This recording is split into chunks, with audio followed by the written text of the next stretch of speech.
Viewers, how are you? আমি Mirza Sultan Mahmud Swapan virtual varsity ইউটিউবের channel থেকে এবং ফেসবুকের হোয়াইট বোর্ড পেজ থেকে আপনাদের সবাইকে স্বাগত জানাচ্ছি।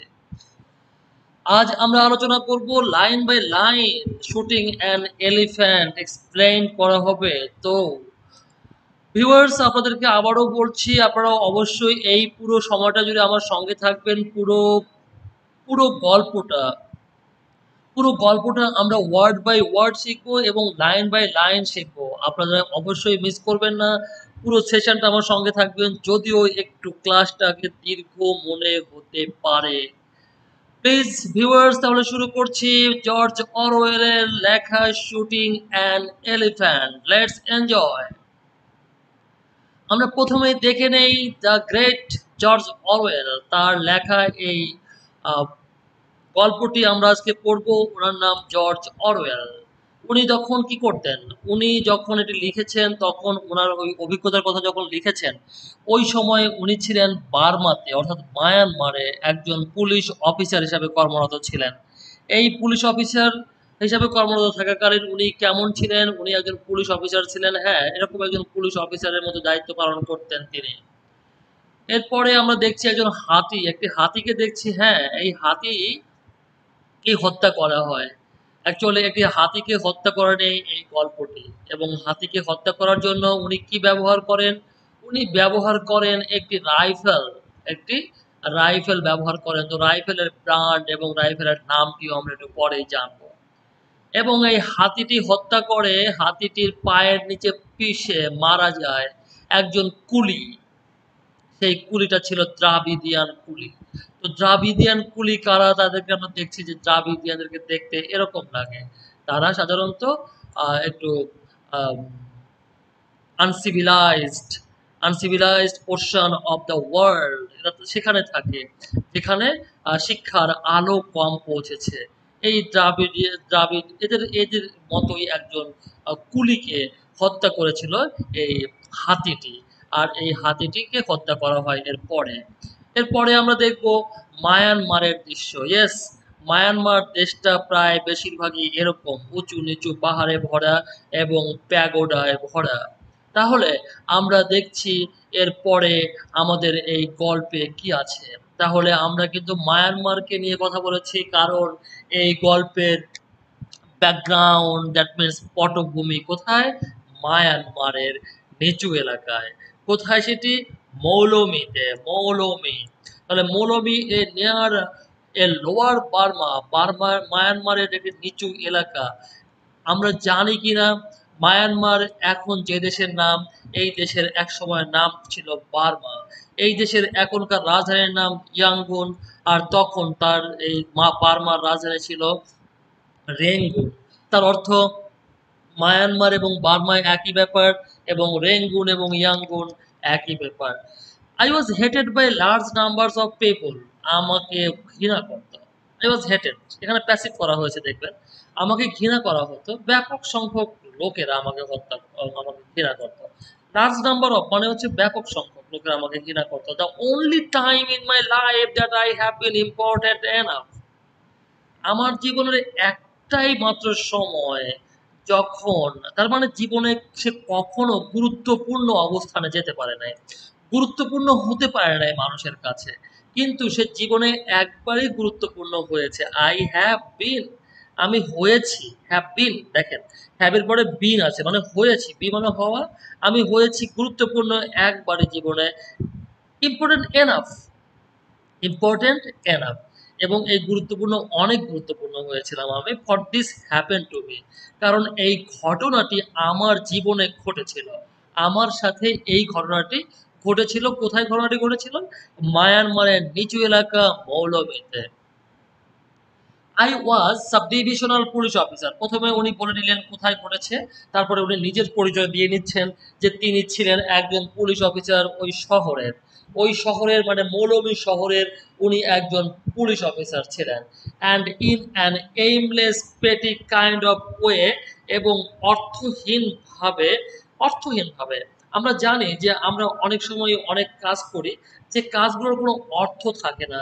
বিশেষ করে নিম্ন শ্রেণীর মানুষেরা তারা যে কথা বলে এবং কাজ করে তাদের এই কথায় এবং কাজের কোনো অর্থ থাকে না, কোনো উদ্দেশ্য থাকে না। তাহলে I was sub divisional police officer, আমি মহকুমা পুলিশ অফিসার ছিলাম অফ দ্য টাউন। তাহলে মহকুমা পুলিশ অফিসার বলতে কি বোঝায় আমাদের একটু ধারণা থাকা দরকার। এক সময় জেলা ছিল না, জেলাগুলো ছিল কম, জেলাগুলো বড় বড় জেলা ছিল।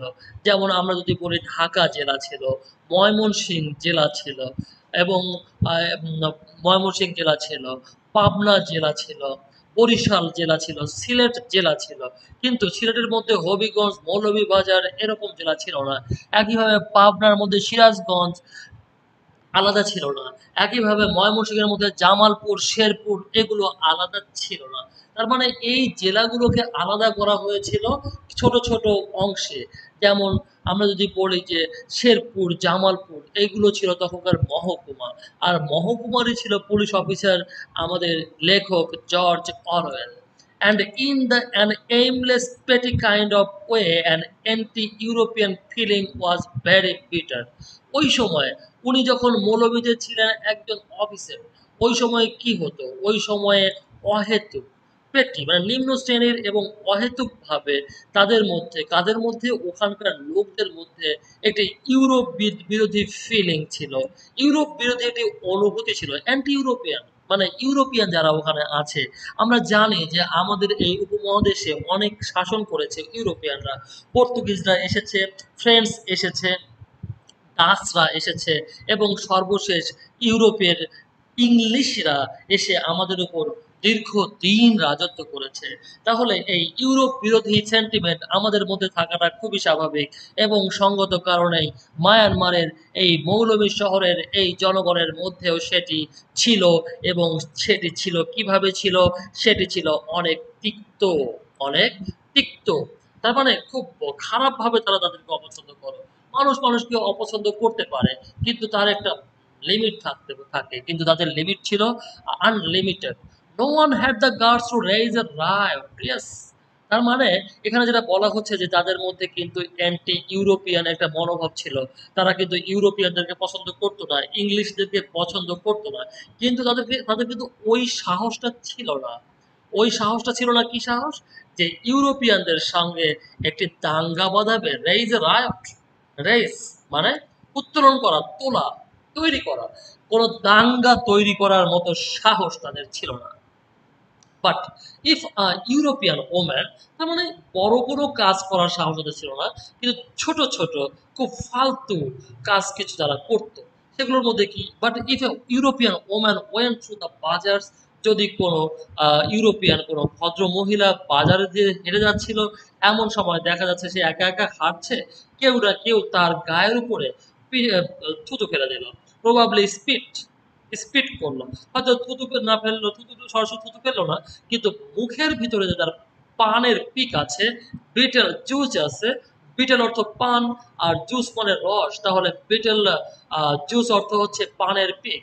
ওভার হার ড্রেস, তার পোশাক হয়তো সাদা রঙের পোশাক আছে, তার পোশাকটা হয়তো আকর্ষণীয় পোশাক আছে, সেই পোশাকের উপরে একজন খুব সুন্দর করে পানের পিক দিয়ে রঙিন করে দিল।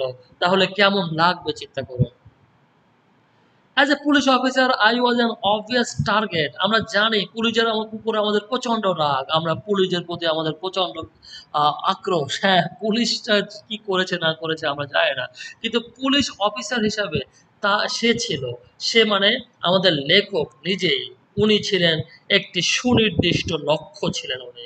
ওনাকে বেশি লক্ষ্য করতেন যে কোথায় যায় সে, এবং তার উপরে আক্রমণটা যদি করতে পারতো, তারা খুবই চাইতো যে কিভাবে এই লোকটাকে হেনস্থা করা যায়, কিভাবে এই লোকটাকে আক্রমণ করা যায়। কিন্তু যেহেতু সে পুলিশ অফিসার ছিল, তার সাথে এইগুলো সে করতে পারতো না। কিন্তু সব সময় তাকে কিন্তু কি করার চেষ্টা করতো?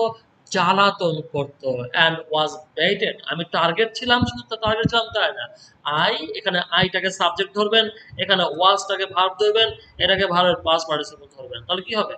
আই ওয়াজ বেটেড, আমাকে জ্বালাতন করা হতো, প্যাসিভ, আমাকে জ্বালাতন করা হতো। whenever it seemed safe to do so, যখনই হোয়েনিভার মানে যখনই তারা মনে করতো যে হ্যাঁ, এখন যদি এই লোকটাকে আমি টিস করি, এই লোকটাকে যদি আমি বিরক্ত করি, তাহলে আমার আর কোনো বিপদ হওয়ার সম্ভাবনা নেই, তখন সে কি করত?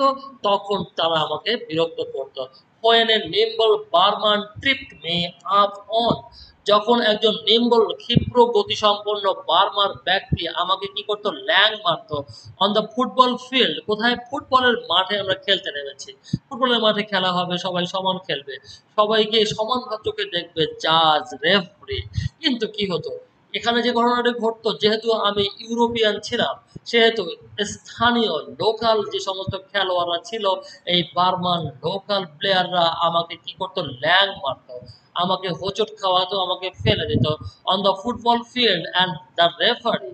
এবং খেলার বিচারক কি করতো? সে আরেকজন বারমান ছিল, সে তখন অন্যদিকে তাকিয়ে থাকতো, এমন ভান করতো যে সে আমার সাথে যে ফাউল করে খেলা হয়েছে, এই ফাউলটা সে চোখেই দেখতো না। দ্য ক্রাউড ইয়ার, আর তখনই মজায় আনন্দে চিৎকার করে উঠতো। চারদিকে জনগণ যখন তারা খেলা দেখছিল, এই জনগণ তারা একটি কুৎসিত হাসিতে চিৎকার করে উঠতো, চিৎকার করে উঠতো হিডিয়াস লাফটারে, কুৎসিত হাসিতে চিৎকার করে উঠতো এই জনগণ। This happen more than once, এটা ঘটেছে একবারেরও বেশি ঘটেছে, মাত্র একবার ঘটেনি, বারবার ঘটেছে। ইন দ্য এন্ড, এটা বারবার ঘটেছে। ইন দ্য এন্ড, অবশেষে, শেষে, the steering, in the in the steering yellow faces, steering, steering অর্থ বিদ্রুপকারী, উপহাসকারী। তার মানে আমরা জানি যে এই মানুষগুলোকে মায়ানমারের লোকেরা, মায়ানমারের স্থানীয় লোকেরা প্রচন্ড উপহাস করত, প্রচন্ড ঠাট্টা বিদ্রুপ করতো, এবং তাদের সাথে তারা হাসি তামাশা করতো তাদেরকে নিয়ে। আমরা জানি যে আমরা সাধারণত আমাদের এটা মানসিক একটা সমস্যা, সেটি হচ্ছে যখনই আমরা আমাদের চাইতে উন্নত কাউকে দেখে থাকি, তাকে নিয়ে হাসি ঠাট্টা মজা করা, তার ভুল ধরা, তার তার সমস্যাগুলো বের করে নিয়ে আসা, তার প্রবলেমগুলোকে বের করে অন্যের সামনে উন্মোচন করতে আমরা খুবই পছন্দ করি। কিন্তু এটি খুবই নিম্ন বর্ণের মানসিকতা। In the end the sneering yellow faces of young men, তার মানে শেষে যেটা হতো, শেষে ইয়েলো ফেসেস, ইয়েলো মানে হলুদ মুখগুলো, এই মানুষগুলো খুব ফর্সা টকটকে থাকতো, এবং এখানকার মানুষগুলো ফর্সা রঙের জন্য তাকে বলা হতো হলুদ রঙের।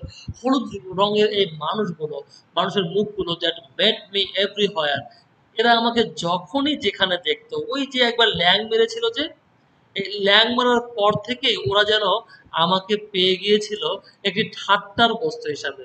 যখনই দেখে তখনই মনে করে যে একটা ল্যাং মারে, একে একটা ঢিল মারে, একটা কিছু মেরে দেয়। দ্য ইনসাল্টস হুটেড আফটার মি, এবং তারা কি করতো? আমার দিকে ছুঁড়ে মারতো। যেমন মানুষ একটা কিছু ছুঁড়ে দেয়, ঢিল ছুঁড়ে দেয়, সেরকম কথাও তো মানুষ ছুঁড়ে দেয়। মানুষ অনেক কিছুই মানুষের দিকে ছুঁড়ে দেয়, গালিগালাজ ছুঁড়ে দেয়। সেই একইভাবে তারা আমার দিকে অপমান ছুঁড়ে দিত, আমার আমার পিছনে পিছনে অপমান ছুড়ে দিত। যখনই দেখতো যে নিরাপদ দূরত্বে তারা আছে, অর্থাৎ আমি তাদেরকে আক্রমণ করতে পারবো না, তাদেরকে ক্যাপচার করতে পারবো না, তাদেরকে ধরতে পারবো না, অ্যারেস্ট করতে পারবো না, এবং দূর থেকে তারা এমন সব বিরক্তগুলো আমার সাথে করতো, এবং তারা সেখান থেকে চলে যেত। আর এই বিষয়গুলো, এই যে আমার সাথে খারাপ ব্যবহারগুলো করতো, আমি যেহেতু ইয়াং অফিসার ছিলাম, একজন ইয়াং অফিসার হিসেবে আমি এইগুলো মেনে নিতে পারতাম না। আমার কাছে প্রচন্ড কষ্ট লাগতো, কেন আমার সাথে এরকম খারাপ ব্যবহার করা হয়। Goat badly on my nerves, goat badly, badly মানে খুব বেশি, আমার স্নায়ুর উপরে প্রচন্ড প্রভাব ফেলেছিল। না, আমি খুব মানসিকভাবে বিধ্বস্ত হয়ে গিয়েছিলাম।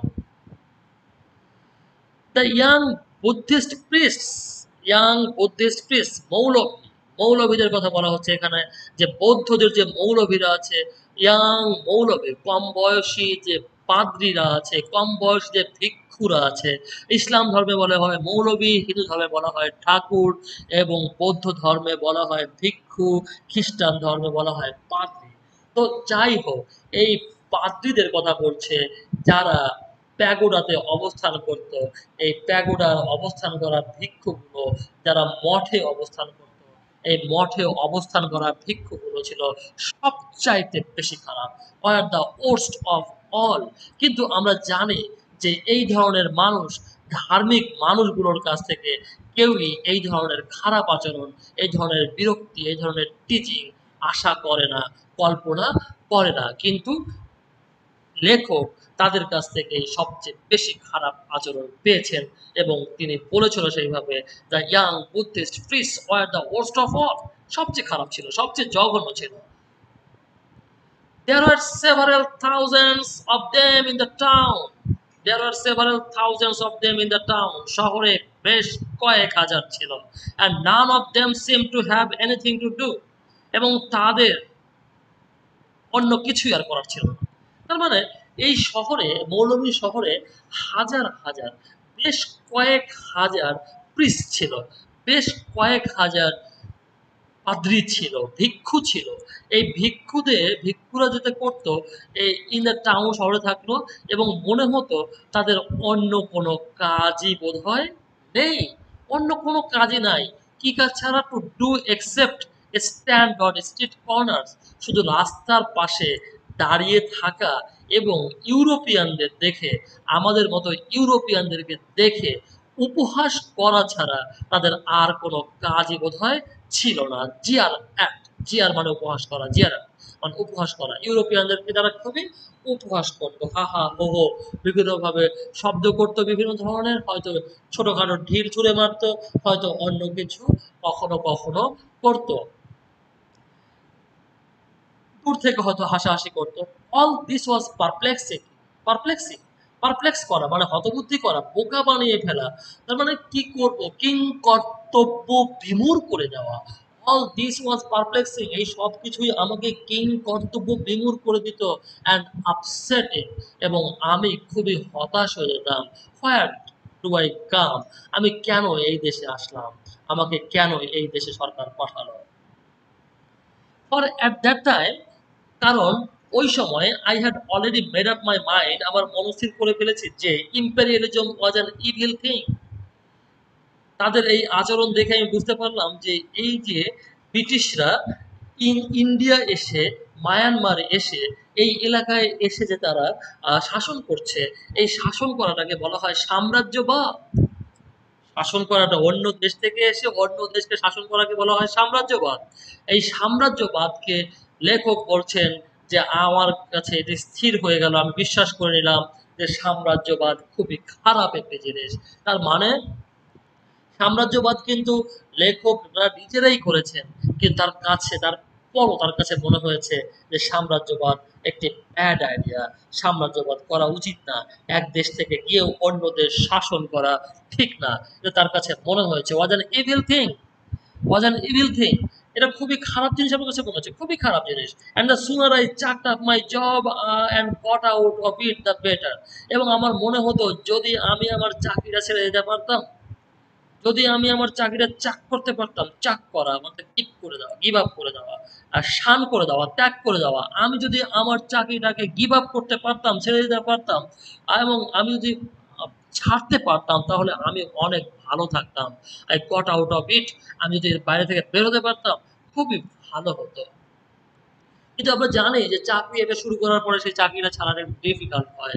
থিওরিটিক্যালি, তত্ত্বীয়ভাবে, প্র্যাকটিক্যালি না, প্র্যাকটিক্যালি না বাট থিওরিটিক্যালি অ্যান্ড সিক্রেটলি, এবং গোপনে। Of course I was all for the Burmese. Actually আমি কিন্তু একজন সদস্য ছিলাম, কিসের সদস্য? আমি ইউরোপীয়দের সদস্য ছিলাম, আমি একজন সাম্রাজ্যবাদের সদস্য ছিলাম। তার মানে আমি ছিলাম হচ্ছে ইম্পেরিয়ালিজমের একজন মেম্বার। কিন্তু আমি কখনো এই ইম্পেরিয়ালিস্ট, তার মানে ইউরোপিয়ানদের পক্ষে আমার মত থাকতো না। এবং আমি তত্ত্বীয়ভাবে, তার মানে প্র্যাকটিক্যালি না, এবং গোপনে, গোপনে of course I was all for the Burmese. আমি কিন্তু ফর, পুরোটা আমি কার পক্ষে ছিলাম? আমি বার্মিজদের পক্ষে ছিলাম, অর্থাৎ মায়ানমারে যারা বসবাস করছে সেই সমস্ত জনগণের পক্ষে আমি মানসিকভাবে ছিলাম। অ্যান্ড অল এগেনস্ট দেয়ার অপ্রেসর্স, এবং তাদেরকে যারা অত্যাচার করত তাদের বিরুদ্ধে আমি ছিলাম, সেই ব্রিটিশদের বিরুদ্ধে আমি ছিলাম, যদিও আমি নিজেও ছিলাম একজন British. As for the job I was doing, As for the job I was doing, I hated it more bitterly than I can perhaps make clear. এই যে জবটা, এই যে কাজটা আমি করতাম, এই যে কাজটা, চাকরিটা আমি যে আমি করতাম, আমি এটাকে প্রচন্ডভাবে ঘৃণা করতাম। মোর বিটারলি, এত বেশি ঘৃণা করতাম যে ভাষায় প্রকাশ করা যায় না, ভাষায় প্রকাশ করা সম্ভব না, কারণ সম্ভবত perhaps I can't make it clear, আমি এটাকে প্রকাশ করতে পারবো না যে আসলে এই কতটা ঘৃণা করতাম আমি আমার এই জবটাকে, আমার এত অপছন্দ হতো এই ফালতু জবটাকে। In a job like that, এই ধরনের চাকরিতে, এই ধরনের চাকরিতে, লাইক লাইক মানে মতো বা এরকম, দ্যাট মানে ওরকম, ওরকম একটা চাকরিতে you see the dirty work of empire. তোমাকে সবই দেখতে হয়, ইয়েস, পুলিশকে সবকিছুই দেখতে হয়, পুলিশকে সবকিছুই দেখতে হয়। সরকার কি কি নোংরা কাজ করে, সরকার কি কি জঘন্য কাজ করে থাকে, এগুলো পুলিশকে দেখতে হয় এবং পুলিশই সেই কাজগুলো সরকারের পক্ষ থেকে করে থাকে। তাহলে in a job like that you see the dirty work of empire, সাম্রাজ্যের যে ডার্টি ওয়ার্ক, নোংরা কাজগুলো ছিল, সেগুলো আমি খুব কাছ থেকে, close quarters, at close quarters মানে খুব ঘনিষ্ঠভাবে আমি দেখেছি। তার মানে পুলিশ হলে, প্রশাসনে চাকরি করলে এটি ভালো জানা যায় যে কত কি কি জঘন্য কাজগুলো কোনো সরকার করে থাকতে পারে। The rest prisoners huddling in the stinking cages of the locks up. এখন সে বর্ণনা দিচ্ছে পুলিশের কাছে কিভাবে কয়েদিরা থাকতো, পুলিশের কাছে কয়েদিরা কিভাবে থাকতো। দ্য রেস্ট, রেস্ট মানে হতভাগা, হতভাগা কয়েদিরা, হতভাগা জেলখানার যে জেলে অবস্থান করতো, এরা হার্ডলি, তারা গাদাগাদি করে থাকতো, হার্ডল, তারা গাদাগাদি করে থাকতো, একজন আরেকজনের সাথে গা লেগে থাকতো। ইন দ্য স্টিংকিং কেজেস, তাদের, তাদের যে, তারা যে খাঁচাগুলোতে থাকতো, যারা জেলে থাকতো, যে গারদে তারা থাকতো, এই গারদগুলো ছিল স্টিংকিং মানে বাজে দুর্গন্ধযুক্ত, এখান থেকে প্রচন্ড দুর্গন্ধ আসতো। Stinking cages of the locks up, lock up, lock up মানে হাজত, এই হাজতের মধ্যে থেকে বাজে গন্ধ আসতো।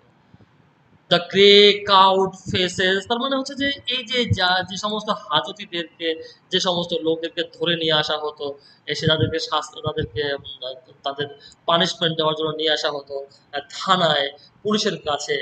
The grey coward faces, grey মানে ধূসর বর্ণের, এই ভীত মুখগুলো, কাউড মানে ভীত, ভীত মুখগুলো অফ দ্য লং টার্ম কনভিক্টস, এদের মধ্যে দীর্ঘমেয়াদী ও সাজাভোগী অপরাধীরা ছিল।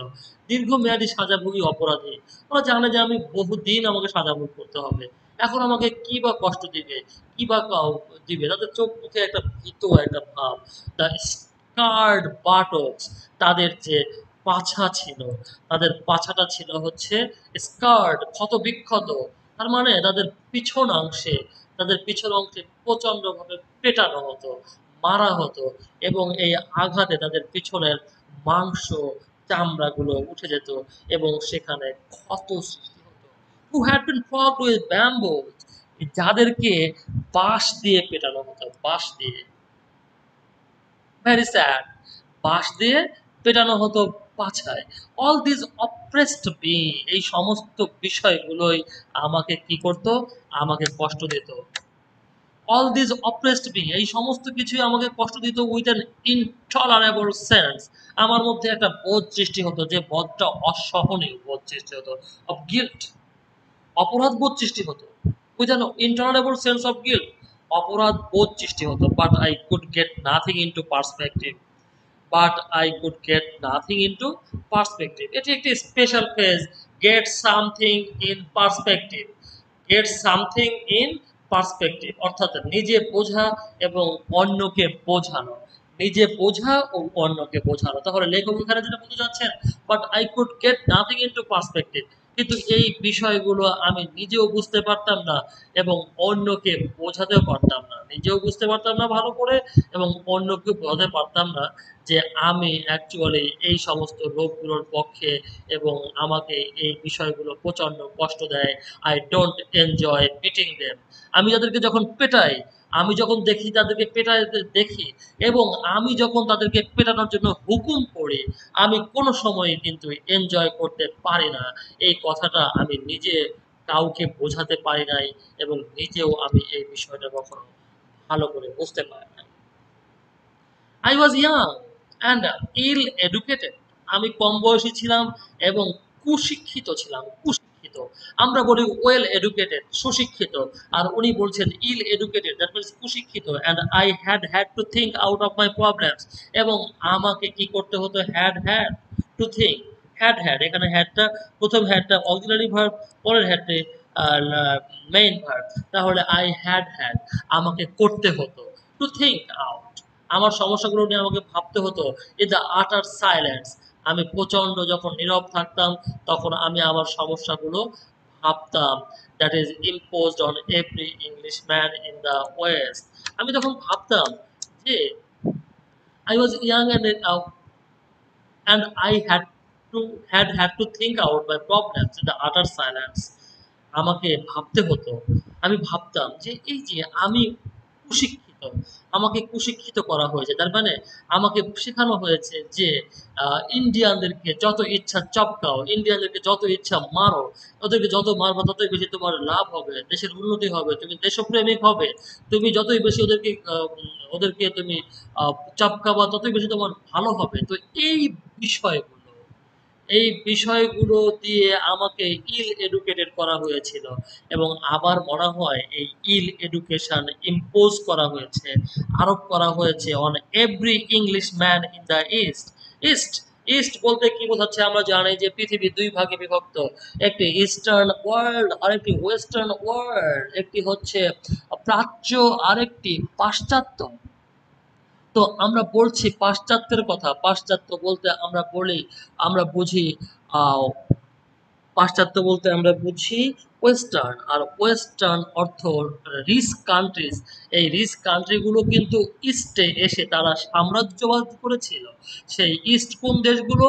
এই যে আমাদের দেশগুলো, আমরা পূর্ব দিকের দেশ, আমাদের দেশগুলোতে তারা যে এসেছে। তাহলে লেখক এখানে যে কথাটা বলতে চাচ্ছেন সেটি হচ্ছে এরকম যে ইংলিশ পিপল, ইংলিশ সার্ভিসম্যান, যাদেরকে এই পূর্ব দিকে অর্থাৎ ইন্ডিয়া বা এই এলাকাতে পাঠানো হয়েছে, তাদেরকে শেখানো হয়েছে যে এদেরকে ইচ্ছা মতো মারবা, এদেরকে ইচ্ছা মতো পিটাবা এবং তোমাদের যা খুশি সেখান থেকে ইন্ডিয়া থেকে নিয়ে আসবা, এটাই তোমার দেশপ্রেম, এটাই তোমার লাভ। তাহলে এই কথাটা যেটা দেওয়া হয়েছে, এই বিষয়টা ছিল তার কাছে প্রচন্ড ভিন্ন, সে প্রচন্ড অপছন্দ করত। I did not even know that the British Empire is dying. আমি কিন্তু জানতাম না, আমি জানতাম না যে ব্রিটিশ এম্পায়ার শেষের দিকে, ব্রিটিশ সাম্রাজ্য যে শেষের দিকে, এটা আমি আসলে জানতাম না। Still less did I know, আমি আরো কম যে জিনিসটা জানতাম সেটা হচ্ছে a great deal better than the younger empires that are going to supply. Still less did I know, এবং এটা তো জানতামই না, আরো কম যে জিনিসটা জানতাম সেটা হচ্ছে it is a great deal better than the younger empires. তার মানে এই যে এখন যে ব্রিটিশ এম্পায়ার আছে, ব্রিটিশ সাম্রাজ্য যে চলছে, এই ব্রিটিশ সাম্রাজ্য তো খুবই খারাপ, জঘন্য খারাপ। তো এর পরে আরো যে সাম্রাজ্যবাদগুলো আসছে, এই সাম্রাজ্যবাদগুলোকে দিয়ে উনি বিশেষ করে সাম্রাজ্যবাদকে বুঝিয়েছেন যে পরবর্তী যে সাম্রাজ্যবাদগুলো আসবে, এই তরুণ সাম্রাজ্যবাদগুলো, নতুন সাম্রাজ্যবাদগুলো এই ব্রিটিশ সাম্রাজ্যের চাইতেও জঘন্য, দ্যাট আর গোয়িং টু সাপ্লান্ট ইট। তার মানে এই ব্রিটিশ এম্পায়ারকে দখল করার জায়গা যারা আসছে তারা আরো বেশি খারাপ, এটাই তিনি বলছেন। All I know, all I knew, all I knew that I was stuck between my hatred of the empire and my rage against the evil-spirited little beast who tried to make my job impossible. আমি আর কিছুই জানতাম না, আমি শুধু এটাই জানতাম যে আমি আটকে ছিলাম। কোথায় আটকে ছিলাম? আমরা দেখে থাকি যে কোনো কিছু যদি আম, চাপা বা ন্যারো কোনো কিছু যদি কেউ ঢুকে যায় তাহলে সে কিন্তু আটকে যায়। তো একইভাবে লেখকও আটকে গিয়েছিল, দুটো জিনিসের মধ্যে আটকে গিয়েছিল।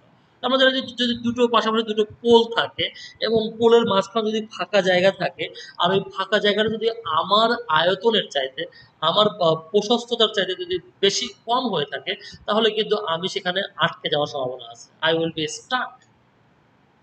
তো লেখক আটকে গিয়েছিলেন কার মধ্যে? দুটো জিনিসের মধ্যে।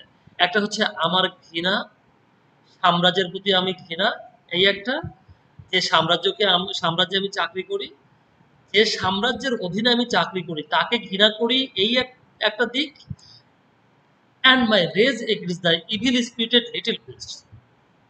এবং আমার আর একটা রাগ হচ্ছে এই যে মন্দ আত্মা বিশিষ্ট ছোট ছোট পশুগুলো, মন্দ আত্মা বিশিষ্ট ছোট ছোট পশুগুলোর প্রতিও আমার রাগ ছিল।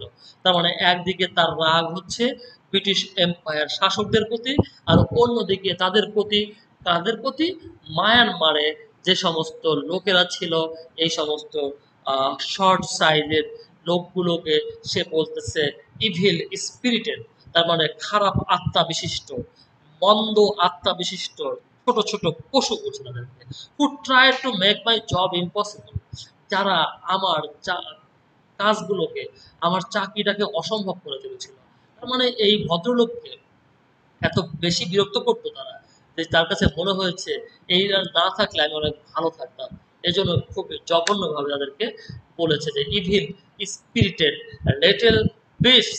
পরীক্ষায় কিন্তু এটি আসবে। ইভিল স্পিরিটেড লিটল বিস্ট বলতে কাদেরকে বোঝানো হয়েছে?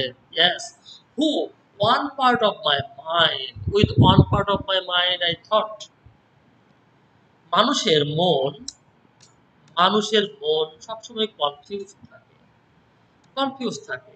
মানুষ নিজেই জানে না যে আসলে সে কি চায়। With one part of my mind, আমার মনের দুটো অংশ হয়ে যায়। তো একটু আগে বললো যে দুভাগে সে আটকে থাকতো দুটা জিনিসের মধ্যে। এখন বলছে যে আমার মনের একটা অংশ বলতো, চিন্তা করতো the British Raj as an unbreakable টিরানি। তখন ভাবতাম যে ব্রিটিশ রাজ যেটা, মানে ব্রিটিশ সাম্রাজ্য যে, এই সাম্রাজ্য যে অত্যাচার, এই অত্যাচার থেকে মুক্তি পাওয়া অসম্ভব। অসম্ভব। না পাবে মায়ানমারের জনগণ, না পাবো আমি, কেউই এখান থেকে মুক্তি পাবে না। আনব্রেকেবল, যা থেকে মুক্তি পাওয়া যায় না। অ্যাজ সামথিং ক্ল্যাম্প ডাউন, যেটাকে মনে হতো যে শক্ত হাতে দমন করা হয়েছে। সামথিং ক্ল্যাম্প ডাউন, তার মানে এত শক্ত হাতে দমন করা হয় যে এখান থেকে অত্যাচার থেকে বের হওয়া সম্ভব না। ইন সেকুলা সেকুলারা, ইন সেকুলা সেকুলারা, এটি একটি ল্যাটিন ফ্রেজের অর্থ হচ্ছে চিরতরে। মানে সারা জীবন ধরে এই ব্রিটিশ রাজের অত্যাচার সহ্য করতে হবে, তাদের শক্ত হাতের দমনকে সহ্য করতে হবে, upon the will of prostrate people's.